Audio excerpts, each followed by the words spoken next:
విడు మొరటోడు అని వాళ్ళు వీళ్ళు ఎన్నెన్ని అన్న పసి పిల్లవాడు నవాడు.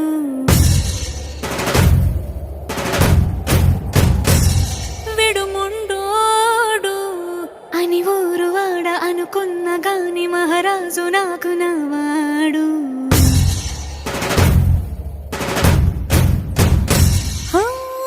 మాట పెడుసైనా మనసులో వెన్న రాయిలా ఉన్నవాడిలోన దేవుడెవరికి తెలుసును